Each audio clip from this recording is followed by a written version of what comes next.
Hello, my name is Joshua and I'm going to talk about two stories. The first one is the one written by Stephen King, that it is called The Green Mile, and the second one is a short story called Ambvivalence, written by Ben Greenman. So I will begin with the first one, the one written by Stephen King.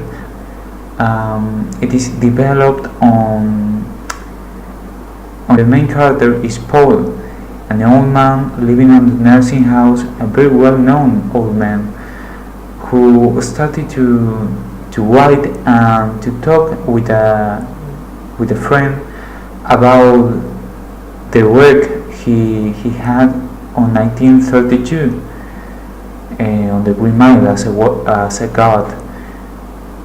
The Green Mile, the name comes from the old green line color on the floor, and the mile is a symbolic way to represent the last mile the prisoners walk through before being killed by the old Sparky. The 1932 year is particularly remembered by the character because it was a year of changes and miracles, if you want to say in that way, because of, for one side, the evils of the Percy's evil, the arrival of John Coffey, a man accused of raping and murdering two little girls, the incident of Delacroix, and the arrival of Wharton, a 19-year-old kid that it is a crazy kid. So the memories, we talk about the memories of Paul goes around Coffee, whose name is not is like the drink, but not spelled the same. So going on, the first time, at the very beginning, his arrival doesn't bring any difference to the Green Mile. So it was just the story just focused in that moment to set the story on atmosphere, let's say. So we have the execution of a prisoner called Chief. With his death, we can see the interest of the guardian of the god of Percy, in that it is a god. His interest on death, and he got the guts to ask for being in charge of the next execution. Paul accepted to put him in charge with the only condition that Percy leaves after that to find another job. So the things seem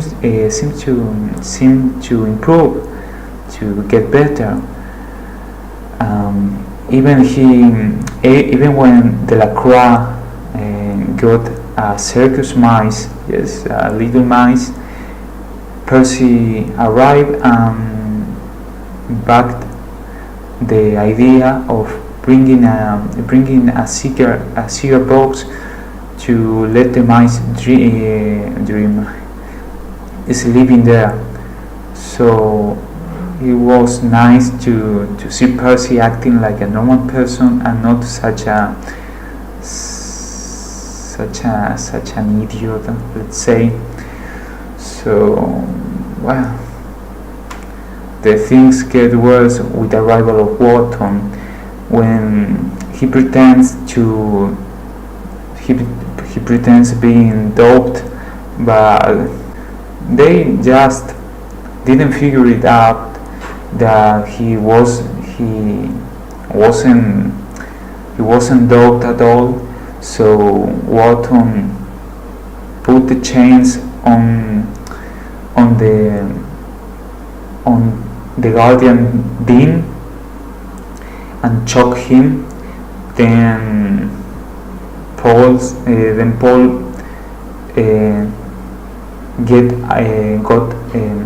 get his gun out from his pocket, and then Percy stayed on the corner doing nothing, like in shock of what was happening.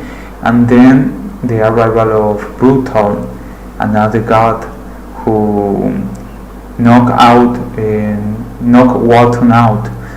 So I forgot to mention, after that incident, everyone leaves except Paul, and Paul was asked by Coffee for the first time.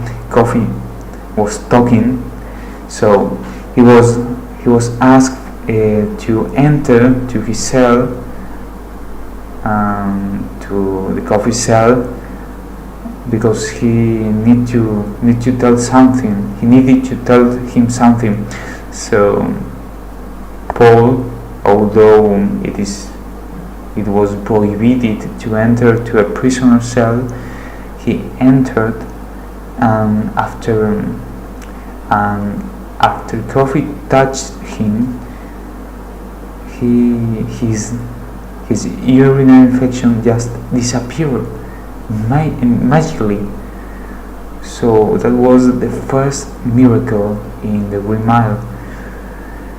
But it wasn't the last one. I mean, the second miracle happened in the Green Mile. It's when Percy, after Percy messed things up with Delacroix, the destiny in some way pays him back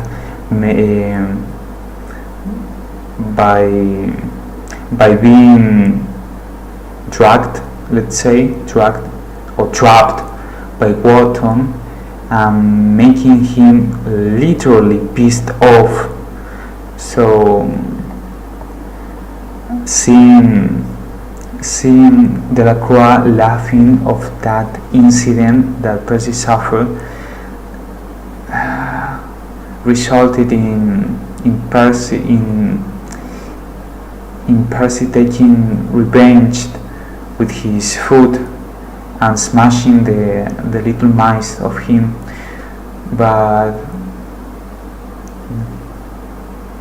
Coffee bring the mice back from the dead. That was a miracle that all the gods and even Delacroix watched.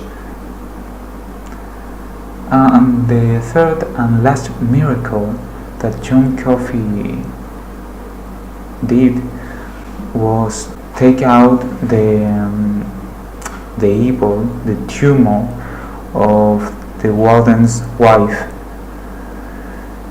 And after getting back from the garden's house, Coffee makes Percy kill Walton, and the reason was that when Walton touched Coffee, he felt and saw what he did.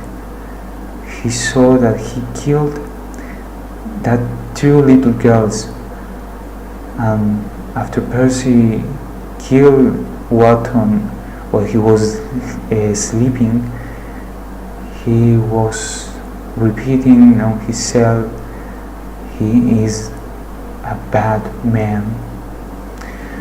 But finally, there is no miracle that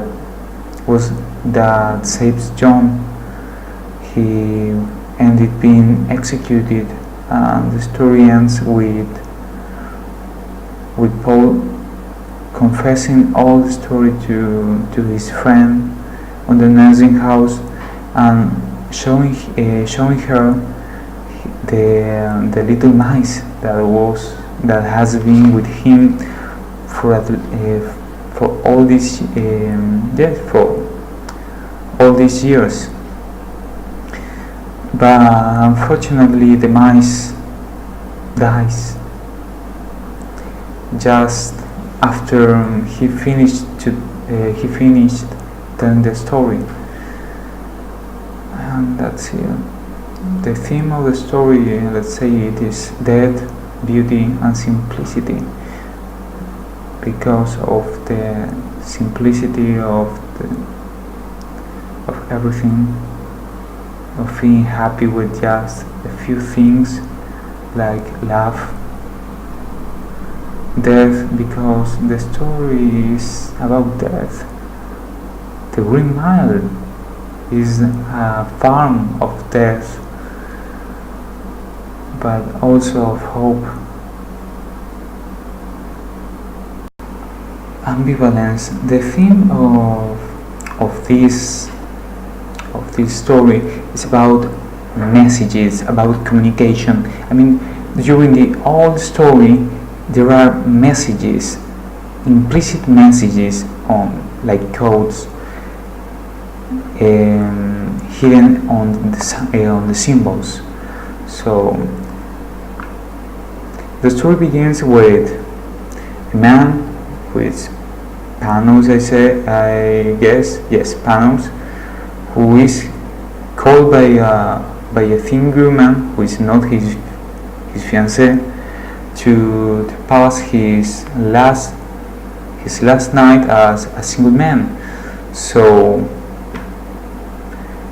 he accepted to see this woman.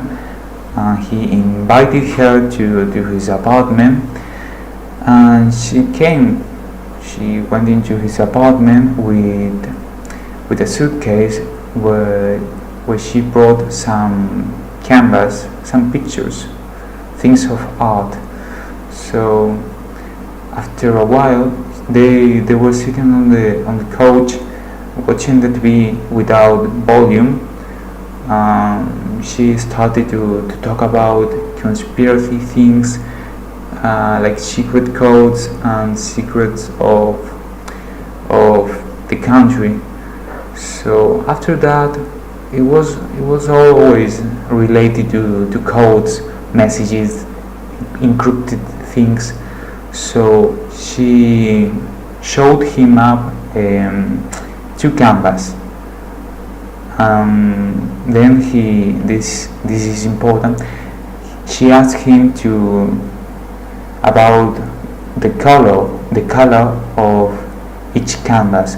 So he answered that the first and the second canvas were blue. So the trick was that although there was different kind of blue, for him it was, and for people in general, they were blue, just that.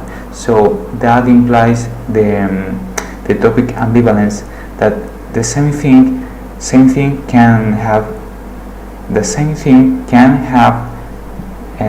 a second or many other meanings.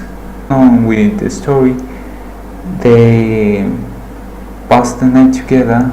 At the next morning, she makes him look in a book of codes. He didn't understand at first, because the book was written by his wife, not the entire book. A corner of a page from the book was written with his wife's name. So he didn't understand it at all. But the next 3 days later, when he married her, he realized about the blue color of the sky and the blue color of the ink from the pen his wife used to write the wedding certificate. So the important thing is that in the story he is given a blue pen from this mysterious woman. So I guess I would say that the story is about messages. That's the summary. I will give my interpretation. It is about that he realized that the ambivalence was the decision of being married or get married or not. The main character, which is Panos, is not described physically, but in personality I would say that he's a kind of indecisive fool man, because of one, he denies the fact that he cannot control, he's not in control about his feelings for his mysterious woman. I say fool man because of what kind of man asks a week as a single man to his fiancée. It's that foolish thing, I mean. So I said the theme and I describe. So my recommendation for these two stories, I would recommend that if you have watched the movie The Green Mile and you want to fill the gaps, to fill the blank space, read the book. There are many things that are different or are missing in the film. From this short story, I would say that I recommend it if you want to think a little while. That's all. Thank you for watching.